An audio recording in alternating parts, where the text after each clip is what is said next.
Government jobs के interviews में बड़े इंटरेस्टिंग सवाल पूछे जाते हैं आपके दिमाग को परखने के लिए। और मुझे तो ऐसे सवालों को सुनने में और उनका जवाब देने में बड़ा मजा आता है। तो चलो एक ऐसा इंटरेस्टिंग सवाल मैं आपसे पूछता हूं। मान लीजिए कि आपके पास 7 केले हैं और उन्हें आपको 8 जनों में बराबर बांटना है, लेकिन शर्त यह है कि आपको केलों को काटना नहीं है। तो अब आप ये काम कैसे करोगे, यही आपको बताना है। सोचिए, आराम से सोच लिया? तो चलो मैं इसका आंसर बताता हूं। देखिए, आपको करना क्या है, उन 7 केलों का शेक बनाना है और फिर उसके बाद आपको 8 जनों में बराबर बांट देना है। आपको केले काटने भी नहीं पड़े और बराबर बट भी गए। गाइस, है ना इंटरेस्टिंग सवाल? गाइस, हम में से अधिकतर लोग एल्बर्ट आइंस्टाइन को सबसे ज्यादा बुद्धिमान मानते हैं और उन्हीं के आईक्यू लेवल से सबके आईक्यू लेवल का कंपैरिजन किया जाता है। लेकिन क्या आपको पता है कि एल्बर्ट आइंस्टाइन खुद किसको सबसे ज्यादा बुद्धिमान मानते थे? चलो मैं आपको बताता हूं। एक बार किसी रिपोर्टर ने एल्बर्ट आइंस्टाइन से पूछा कि सबसे ज्यादा बुद्धिमान व्यक्ति होना कैसा लगता है, क्या आप बताएंगे? तो उसके ऊपर जो एल्बर्ट आइंस्टाइन ने जवाब दिया वो आप लोगों को सुनना चाहिए। उन्होंने कहा, मुझे नहीं पता, आई थिंक ये सवाल आपको निकोला टेस्ला से पूछना चाहिए। गाइज, अगर निकोला टेस्ला नहीं होते तो ऐसे बहुत सारे इन्वेंशंस हैं जो कि कभी पॉसिबल ही नहीं हो पाते। इसीलिए साइंस कम्युनिटी उन्हें सबसे ज्यादा बुद्धिमान और जीनियस मानती है।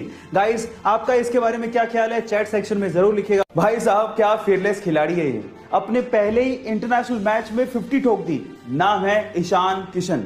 जहां पर बाकी खिलाड़ी अपने पहले मैच में नर्वस हो जाते हैं, वहीं इसी खिलाड़ी ने इंग्लैंड जैसी नंबर 1 T20 टीम के सामने 5 चौकों और 4 छक्कों के साथ 32 गेंद में 56 रन ठोक डाले।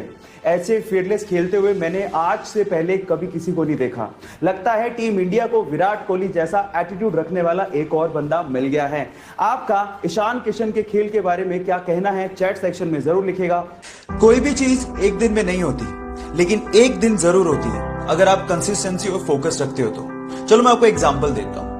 बिल गेट्स अगर अपना पूरा काम छोड़ के हर दिन 7 करोड़ रुपया खर्च करें, तब भी उनकी वर्थ 220 साल में खत्म होगी। इतना वर्थ उन्होंने अचीव किया है अपनी लाइफ में। पर क्या आप जानते हैं कि इस मुकाम तक पहुंचने के लिए उन्होंने कितना स्ट्रगल किया है, कितनी कंसिस्टेंसी अपनी लाइफ में रखी और कितना फोकस उन्होंने दिखाया है? I tell you. सुनने में तो यह भी आता है कि अपने स्ट्रगल के दिनों में वो रात में ही जूते पहन के सो जाया करते थे ताकि सुबह उनका वक्त खराब ना हो। अब आप लोग कहेंगे कि जूते पहनने में तो 5 ही मिनट लगते हैं। इस 5 मिनट की कीमत उन्होंने समझी, तभी तो वो इस मुकाम तक पहुंचे। इसलिए गाइज, जो भी चीज आप चाहते हो ना, उस पर कंसिस्टेंसी और फोकस रखना बहुत जरूरी है। और अगर आप लोगों ने भी ये किया तो आप लोग उस मुकाम तक पहुंच जाएंगे जहां तक शायद बहुत ही कम लोग पहुंचे। So focus in you, stay motivated. किसी चीज को लेके नेगेटिव थिंकिंग और किसी चीज को लेके पॉजिटिव थिंकिंग, ये कंप्लीटली हमारा चॉइस है।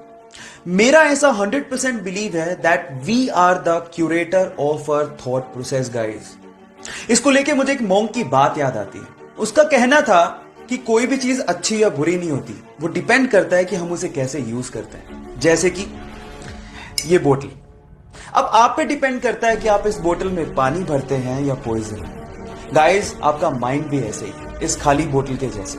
अब आप पे डिपेंड करता है कि आप उसमें पॉजिटिव थॉट्स भरते हैं या negative. So guys, stay motivated, keep only positive thoughts in your mind. अपनी लाइफ की तीसरी ऐसी सबसे इंपॉर्टेंट चीज जिसके लिए आपको रेगुलेशन रखने की जरूरत नहीं है, वो है spending time on yourself. Guys, अपने लिए समय निकालना बुरी बात नहीं है। इनफैक्ट इससे आपके आसपास के लोगों का भी भला होता है। जरा आप सोचिए कि खाली कप से आप किसी को क्या दे पाओगे। इसलिए सुबह जल्दी उठिए, अपने लिए समय निकालिए, मेडिटेशन करिए, माइंड को क्लीन करिए और अपनी लाइफ के लिए ग्रैटिट्यूड रखिए। एक हैप्पी, वाइब्रेंट और गिविंग लाइफ के लिए अपने लिए समय निकालना बहुत ज्यादा जरूरी है। इससे आप दूसरे लोगों का ज्यादा भला कर पाओगे।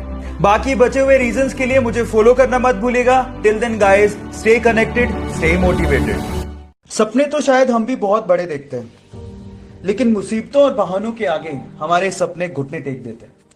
लेकिन एक वो लड़की थी जिसके सपनों के आगे मुसीबतों और बहानों ने घुटने टेक दिए। एक गरीब परिवार में पैदा हुई। बचपन उसका खेतों में काम करके निकला। 15 साल की उम्र में उसने सोचा कि वो बॉक्सिंग में अपना करियर बनाएगी। घर से कोई सपोर्ट नहीं था, ना ही ट्रेनिंग के लिए कोई सुविधाएं थी, लेकिन उसकी जिद के आगे सारी मुसीबतों ने घुटने टेक दिए। जी हाँ, मैं बात कर रहा हूं 6 times world amateur boxing champion, 5 times Asian women championship winner, Asian games 2014 gold medallist, Olympics 2012